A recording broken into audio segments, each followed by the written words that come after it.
Class 12th English சப்ஜெக்டில் unit 1ல் இருக்க அந்த கேஸ்டில் அப்படின்ற அந்த போயம் தான் வித் லைன் பை லைன் எக்ஸ்ப்ளனேஷன்ஸோடு நம்ம பார்க்கலாம். இந்த கேஸ்டில் போயம் இதனுடைய ஆத்தர் யாருன்னு பார்த்தீங்கன்னா எட்வின் மியூவர். ஸோ ஃபர்ஸ்ட் நம்ம அபவுட் தி ஆத்தர் பார்க்கலாம். Edmund Miller 1887 to 1959 was a renowned Scottish poet. இவர் ஃபேமஸான ஸ்காட்டிஷ் போயட் அப்படின்னு சொல்கிறாங்க. அண்ட் நாவலிஸ்ட், டிரான்ஸ்லேட்டர், இவர் நிறைய லாங்குவேஜஸ் டிரான்ஸ்லேட் பண்ணியிருக்காரு. And a critic. He was remembered for his vivid poetry. So இவர் எதில் ரொம்ப இவர் நம்ம அறியலாம், ரிமெம்பர் பண்ணலாம் அப்படின்னு பார்த்தீங்கன்னா அவருடைய விவிட் போயட்ரிஸில். He began writing poetry at a relatively old age. இவர் கொஞ்சம் ஏஜ் ஆனதுக்கப்புறம் தான், அதாவது அவருடைய ஓல்ட் ஏஜில் தான் இவர் போயம்ஸ் எழுத ஸ்டார்ட் பண்ணுறாரு. And over course of several years, கொஞ்சம் இயர்ஸ் ஆனதும் he worked out an individual, இவர் தனியாக ஒர்க் பண்ணுறாரு. Philosophical style for which he gained recognition later in his life. For his philosophical ஸ்டைலுக்காக இவருடைய லைஃப்பில் வந்து பார்த்திங்கன்னா இவர் நிறைய ரெகக்னைசேஷன்ஸ் இவருக்கு கிடைக்கிது. First poems in chorus of the newly dead contain Muir's initial attempts. So இவர் போயம் எழுத ஸ்டார்ட் பண்ணார் இல்லையா, அப்போ ஃபர்ஸ்ட் இனிஷியல் அட்டெம்ப்ட் அப்படின்னு நம்ம எந்த போயம் சொல்லலாம் அப்படின்னா ஃபர்ஸ்ட் போயம் இந்த chorus of the newly dead. ஓகேங்களா, இது ரெண்டையும் சொல்லலாம். அண்ட் லேட்டர் கலெக்ஷன்ஸ் ஃபர்ஸ்ட் இவர் எழுதின அந்த போயம்ஸ் அப்படின்னு சொல்கிறாங்க. அந்த லேட்டர் இயர்ஸ் கொஞ்சம் ஆனதுக்கப்புறமா அவருடைய லேட்டஸ்ட் கலெக்ஷன்ஸாக எதை சொல்கிறாங்க அப்படின்னா variations on a time theme, the narrow place, the voyage and other poems, the labyrinth and 114 எரில். ஓகேங்களா, இதெல்லாம் சொல்லியிருக்காங்க. ஸோ நம்ம அபவுட் தி ஆத்தர் பார்த்தோம். ஸோ எப்பயுமே நம்ம எந்த ஒரு போயம்ஸ் நம்ம படித்தாலும் சரி, ஸோ அதில் அபவுட் தி ஆத்தர் எந்த போயம் எடுத்தாலுமே அதில் கண்டிப்பாக ஆத்தர் இன்ட்ரோ அப்படின்னு இருக்கும். ஸோ அதை நம்ம படிச்சுட்டு நெக்ஸ்ட் நம்ம போயம்குள்ளே போகிறது இட்ஸ் பெட்டர். ஓகே, நம்ம இப்போ போயம் லைன்ஸ் பார்க்கலாம். All through that summer at ease we lay. நாங்கள் எல்லாருமே இப்போ வந்து ஒரு கேஸ்டில் அப்படின்னா அது நம்ம கோட்டைன்னு சொல்லுவோம். ஒரு கோட்டையில் வந்து பார்த்திங்கன்னா கண்டிப்பாக அங்கே சோல்ஜர்ஸ் இருப்பாங்க, ஸோ படை வீரர்கள் இருப்பாங்க. So although that summer at ease we lay அவங்கள தான் சொல்லியிருக்காங்க, அந்த சோல்ஜர்ஸ் தான் சொல்கிறாங்க. நாங்கள் எல்லோரும் சம்மர் டைம் வந்து பார்த்திங்கன்னா ரொம்ப ஒரு கம்ஃபர்டபுளாக நாங்கள் இருப்போம் அப்படின்னு சொல்கிறாங்க. And daily from the turret wall, நாங்கள் தினமும் டெரட் வால் அப்படின்றது என்னென்னா அந்த கேஸ்டிலோடைய டாப்பில் வந்து பார்த்திங்கன்னா ஒரு சின்ன ஒரு டவர் மாதிரி இருக்கும். அதுதான் நம்ம என்ன சொல்கிறோம் அப்படின்னா டெரட் வால் அப்படின்னு சொல்கிறோம். We watch the mowers in the hay from the turret wall. நாங்கள் என்ன பார்க்குறோம், we watch the mowers in the hay, அந்த புல் வெட்டுறாங்க இல்லையா, ஸோ அவங்கள வந்து நாங்கள் பார்ப்போம். And the enemy half a mile away, எங்களுடைய எதிரிகள். ஓகேங்களா, எங்களுடைய எதிரிகள் வந்து பார்த்திங்கன்னா 1/2 கிலோமீட்டருக்கு அவையில் தான் அவங்க இருப்பாங்க. ஆனால் they seem to no threat to us at all. So அவங்க எப்படி எங்களுக்கு தெரிவாங்கன்னா ஒரு பயமே இருக்காது எங்களுக்கு, அந்த மாதிரி தான் அவங்க தெரியுறாங்க எப்போது நாங்கள் வந்து அந்த டெரட் வால்ட்டேருந்து நாங்கள் பார்க்குறப்ப. ஓகே, அடுத்தது பாருங்கள். For what we thought had we to fear. நாங்கள் வந்து எதுக்கு வந்து நாங்கள் ஃபியர் ஆகும், நாங்கள் எதுக்கு பயப்படணும், அதாவது எங்கள் கிட்ட தான் எல்லாமே இருக்கே, வித் அவர் ஆர்ம்ஸ், எங்ககிட்ட என்ன இருக்குது, ஆயுதம் இருக்குது, வெப்பன்ஸ் இருக்குது, அண்ட் ப்ரிவெண்டா எங்கள்கிட்ட ஃபுட் இருக்குது, லோட் ஆன் லோடு, அது எங்கிட்ட நிறையா அப்படியே ஒரு லோடு அப்படின்னா எங்கள்கிட்ட அது குறையவே இல்லை, லோடுக்கு மேலே லோடுனா நிறையா இருக்கும் இல்லையா, ஸோ நம்ம லோடுன்னு சொல்லுவோம். ஸோ அது எங்கிட்ட வந்து அடிக்கிட்டு இருக்குது, ஸோ நிறையா இருக்குது எங்கிட்ட. ஸோ நாங்கள் எதுக்கு நாங்கள் ஃபியர், நாங்கள் எதுக்கு பயப்படணும். அவர் டவரிங் பேட்டில்மெண்ட் அப்படின்னு என்னென்னா அந்த டால் டவரில் ஒரு ஓப்பனிங் இருக்கும். எதுக்கு அப்படின்னா தன்னை எதிரியாக இருப்பாங்களா, தனக்கு ஒருத்தவங்க எதிரியாக இருக்கிறவங்க, அந்த பக்கத்து நாடுகள் அப்படின்னு சொல்லுவோம்.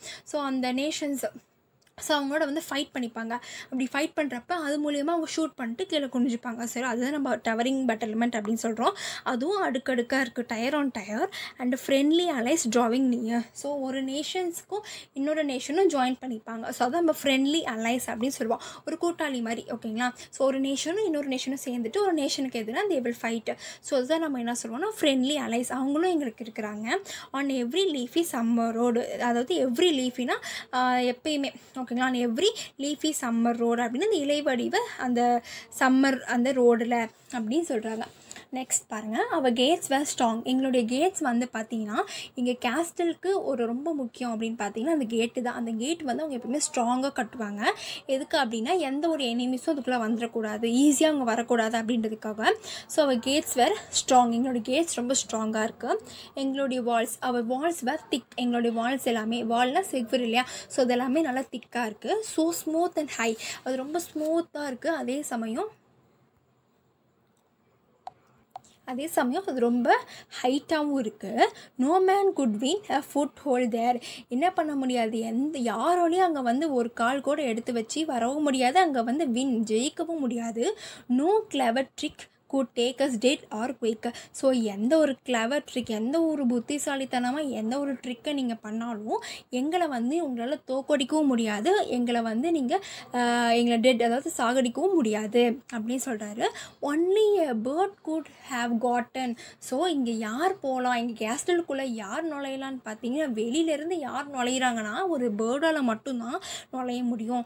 Only a bird could enter into the castle. ஏன் அப்படின்னா அந்த பேர்ட்ஸ் குட் ஃப்ளை, நல்லா ஹைட் வரல ஒரு பேர்ட் வந்து பறக்கும். அப்போது அது என்ன செய்யும், எந்த ஹைட்டுக்கு அது பறந்தாலும் அது எங்கே வேணால் போய் உட்காரும். ஸோ அந்த மாதிரி ஒரு பேர்டால் மட்டும்தான் எங்களுடைய கேஸ்டலுக்குள்ளே வர முடியும் அப்படின்னு சொல்கிறாரு.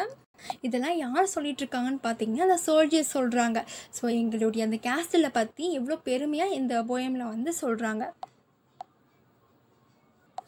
What could they offer for us wait. So எங்களை வந்து அவங்க தூண்டுறதுக்கு, எங்களை வந்து வெயிட் பண்ணுறதுக்கு அவங்க என்ன ஆஃபர் பண்ணுவாங்க. ஏன்னா எங்கள் கேப்டன் எப்படி இருக்காங்க, ரொம்ப பிரேவாக இருக்காங்க. அவர் captain was brave and we were true. எங்கள் கேப்டன் எங்களுடைய தலைவர் வந்து பார்த்திங்கன்னா ரொம்ப பிரேவாக இருக்காங்க, தைரியமாக போல்டாக இருக்காங்க. நாங்கள் எப்படி இருக்கோம், ரொம்ப உண்மையாக இருக்கோம். There was a little private gate.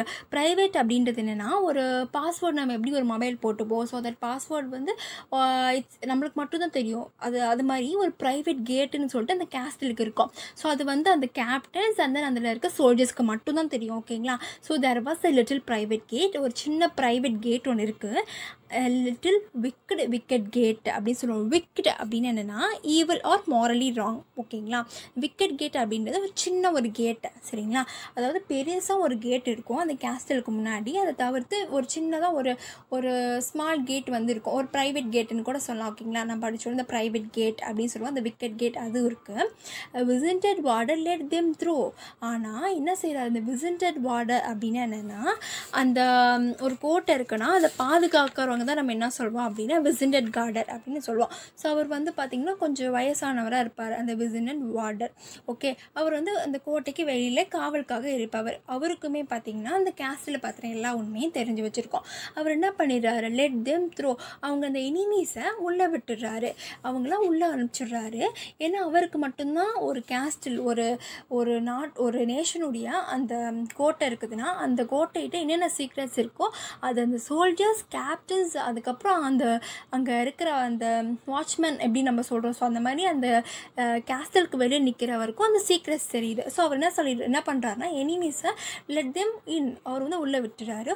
O then our maze of tunnelled stone.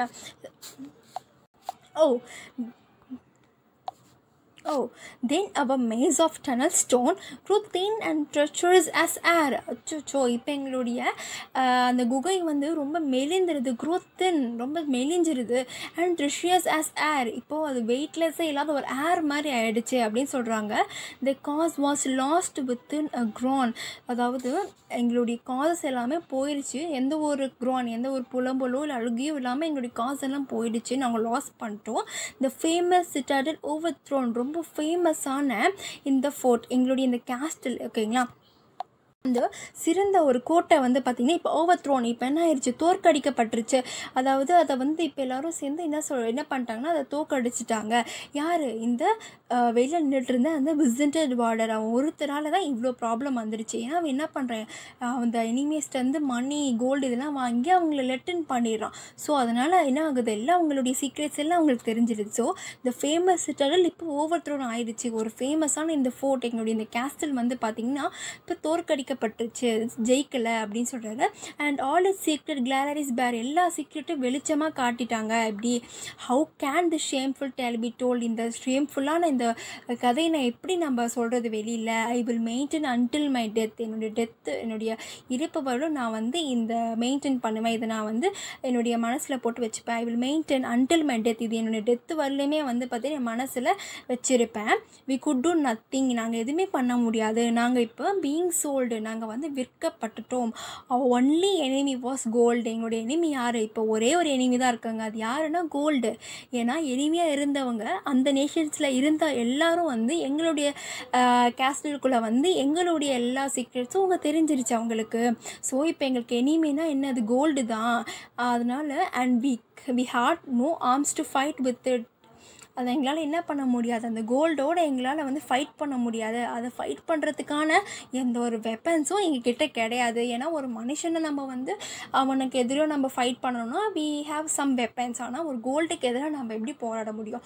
So எங்கள்கிட்ட எந்த ஒரு வெப்பன்ஸும் கிடையாது. ஸோ இதில் என்ன சொல்கிறாங்க அப்படின்னு சொல்லி பார்த்தீங்கன்னா, இந்த போயமில் வந்து ஒருத்தர் வந்து ஒரு மணிக்காக வந்து தன்னுடைய தன்னுடைய நாட்டினுடைய ஒரு சீக்ரெட்டை வந்து பார்த்திங்கன்னா அவர் வந்து சொல்லிடுவார். ஸோ ஒரு மணி அந்த கோல்டுக்காக ஒரு மிகப்பெரிய ஒரு தப்பு தான் வந்து அந்த விசிண்டட் வார்டு, அதாவது வந்து வெளியில் நின்றுருந்தார் இல்லையா. ஸோ அந்த பாதுகாவலன் அப்படின்னு சொல்லுவோம், அந்த வாயிட் காப்போன் அப்படின்னு சொல்லுவாங்களே, அவன் என்ன பண்ணிடுறான், அந்த எனிமீஸ், அந்த எதிர்கால நாட்டு எனிமீஸை உள்ளே விட்டுட்டான். ஸோ அதுதான் வந்து இந்த போயமில் வந்து சொல்லியிருப்பாங்க. ஸோ இந்த போயமில் வந்து பார்த்திங்கன்னா நான் உங்களுக்கு ஈச் லைன்ஸ் நல்லா எக்ஸ்பிளைன் பண்ணியிருப்பேன். இந்த போயமில் ஒவ்வொரு லைனுமே சொல்லி நான் உங்களுக்கு எக்ஸ்பிளைன் பண்ணியிருப்பேன். ஸோ அது உங்களுக்கும் அண்டர்ஸ்டாண்ட் பண்ணுறதுக்கு ஈஸியாக இருக்கும் அப்படின்னு நான் நினைக்கிறேன்.